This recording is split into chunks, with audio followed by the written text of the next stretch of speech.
Houses made from turf, with a wooden frame and or a stone wall, were the primary type of house in Iceland between the 9th and the 19th century. Their history is considered unique, and they are the result of millennium-long development. The turf farm is in fact a cluster of houses connected with tunnels. Usually each house belonging to the turf farm originated at different times. Such farms had to be renovated quite often because they didn't weather well, but there wasn't enough timber for building more practical types of houses. Turf farms have been preserved better in North Iceland than South Iceland because of the cooler climate. One of the most famous Icelandic turf farms is Laufás in Eyjafjördur, northeast Iceland.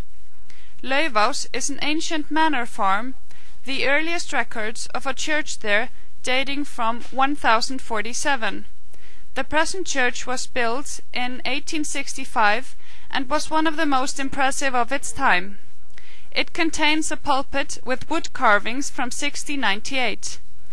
The large turf farmhouse was built between 1866 and 1870 and is a typical example of a gable-end parsonage built for a priest with a large household of up to 30 people.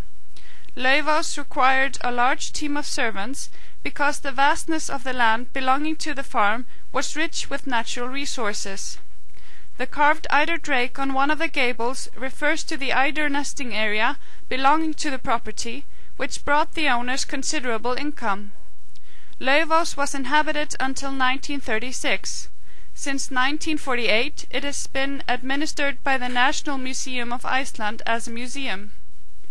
It was saved from destruction with extensive repairs between 1957 and 1959, and since then it has been maintained the way it looked at the time of Reverend Björn Halldórsson, who served as priest and dean on Laufás between 1853 and 1882. The furniture and the objects inside the turf farm today are typical of those found inside Icelandic farms at the turn of the 19th century. In the service building belonging to the Laufás Museum there is a souvenir shop and a restaurant,